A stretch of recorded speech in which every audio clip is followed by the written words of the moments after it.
ऐरोली विधानसभा मतदारसंघ हा गणेश नाईक यांचा गड. इथे नाईकांना पराभूत करणं अशक्य असल्याची चर्चा नेहमी होते. पण यावेळी चौरंगी लढतीमुळे ऐरोलीत चुरस पाहायला मिळणार आहे. भाजपकडून गणेश नाईक, ठाकरेंकडून मनोहर मडवी, शिंदेच्या सेनेतून बंडखोरी करणारे विजय चौगुले आणि महाराष्ट्र स्वराज्य पक्षाचे अंकुश कदम अशी ही चौरंगी लढत. आगरी पट्ट्यात येणाऱ्या या मतदारसंघात मराठा समाजाचे मतदार कायम निर्णायक ठरत आले आहेत. त्यात आरक्षणाचा मुद्दा आणि चौरंगी लढत यामुळे यंदाची झुंज कडवी आहे आणि प्रस्थापितांची वाट अवघड करणारी सुद्धा.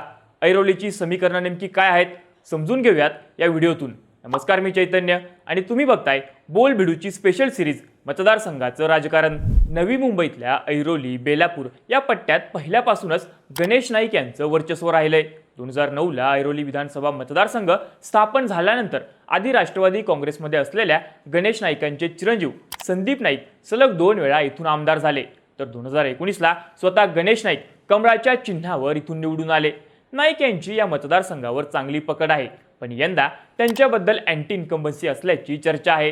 त्यात गणेश नाईक यांना महायुतीतल्या अंतर्गत कलहाचा मोठा फटका बसण्याची शक्यताही वर्तवली जाते. नाईक गेल्या वेळी इथून निवडून आले असले तरी तेव्हा त्यांनी शिवसैनिकांशी जुळून घेतल्याचा फायदा त्यांना झाल्याचं सांगितलं जातं. पण गेल्या 5 वर्षात नाईक आणि त्यांच्या विरोधकांमधली दरी वाढत गेली आहे.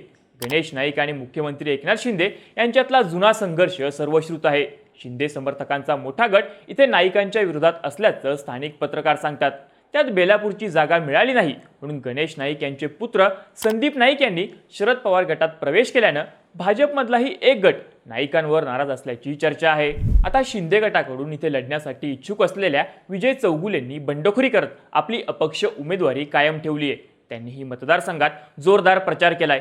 खरं तर चौगुले हे एकेकाळचे कट्टर नाईक समर्थक, पण राजकीय कलहामुळे दोघे वेगळे झाले.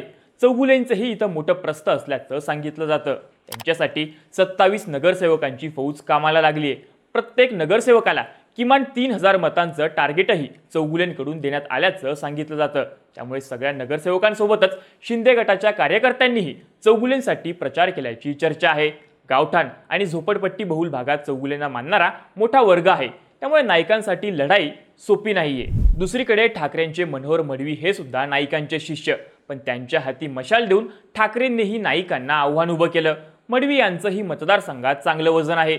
नवी मुंबई महानगरपालिकेत नगरसेवक म्हणून त्यांनी काम केल्यानं मतदारसंघात ते परिचित आहेत. पण त्यांचा प्रभाव हा ऐरोलीतील 3 प्रभागांपुरताच मर्यादित आहे. त्यात त्यांचेही अनेक राजकीय विरोधक आहेत. मडवी यांना उमेदवारी मिळताच ठाकरे गटाचे जिल्हाप्रमुख द्वारकानाथ भुईर यांनी राजीनामा दिला. नाईक यांच्या विरोधात असलेल्या शिंदे सेनेच्या अनेक नेत्यांचंही मडवी यांच्याशी सख्य नाहीये. त्यामुळे नाईक नकोत असं म्हणणारा विरोधी गट मडवी यांना तरी मदत कशी करायची या संभ्रमात आहे. थोडक्यात काय, 3 प्रस्थापित नेत्यांना गटातटाचं समीकरण आपल्या बाजूनं जुळवून घेणं वाटकं तितकं सोपं नाहीये. प्रस्थापितांचा याच राजकारणात होत असलेली अंतर्गत काटाकाटी नवख्या उमेदवाराच्या पथ्यावर पडू शकते. परिवर्तन महाशक्ती या 3ऱ्या आघाडीतील महाराष्ट्र स्वराज्य पक्षाचे उमेदवार अंकुश कदम यांनी इथं चांगला जोर लावलाय. पश्चिम महाराष्ट्रातून आलेल्या कष्टकरी आणि माथाडी कामगारांची मोठी संख्या ऐरोलीत आहे.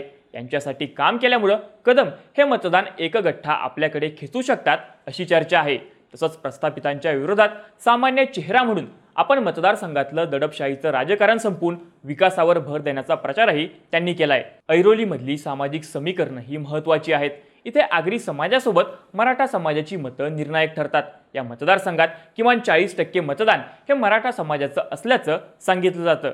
छत्रपती घराण्याचे वंशज म्हणून संभाजीराजे छत्रपतींबद्दल इथल्या मराठा समाजात आदराची भावना आहे. संभाजीराजेंनीही इथे कदम यांच्यासाठी ताकद लावली असून सभाही घेतल्यात. तर इथल्या शेतकरी वर्गावर प्रहार जनशक्तीच्या बच्चू कडूंचा प्रभाव आहे. त्यामुळे या गोष्टी कदमांना प्लसमध्ये घेऊन जाऊ शकतात. भाजपचे गणेश नाईक आणि ठाकरेंचे मनोहर मडवी हे दोन्ही उमेदवार आगरी समाजातून येतात. त्यामुळे आगरी समाजाचं मतांचं विभाजन होणं अटळ आहे. तसंच अपक्ष उमेदवार विजय चौगुले हे वडार समाजातून येत असल्यामुळे त्यांना वडार समाजाची चांगली साथ मिळू शकते. मराठी भाषिक मतदारांची मतं मनसे उमेदवाराच्या पारड्यात पडण्याचीही शक्यता आहे. त्यामुळे इथे मतांची मोठी फाटाफूट होऊ शकते. पण अंकुश कदम हे मराठा समाजातून येणारे उमेदवार, त्यामुळे बहुतांश मराठा समाजाचा त्यांच्याकडे ओढा आहे.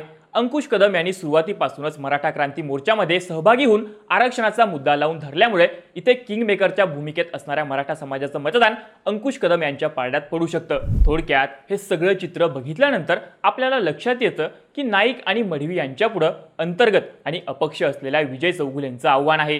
मतविभाजनाच्या या शक्यतेमुळे महाराष्ट्र स्वराज्य पक्षाचे उमेदवार अंकुश कदम ही रेसमध्ये आले आहेत, पण गणेश नाईकांच्या वैयक्तिक करिश्म्याला आव्हान देणं सहज शक्य नाही। त्यामुळे प्रस्थापितांना नौखा उमेदवार खरंच धक्का देणार का हे पाहणं महत्त्वाचं ठरणार आहे। याबद्दलची तुमची मतं आणि प्रतिक्रिया कमेंट करून सांगा आणि अशाच माहितीपूर्ण व्हिडिओसाठी बोल्ड बीडूच्या YouTube चॅनलला नक्की सबस्क्राईब करा।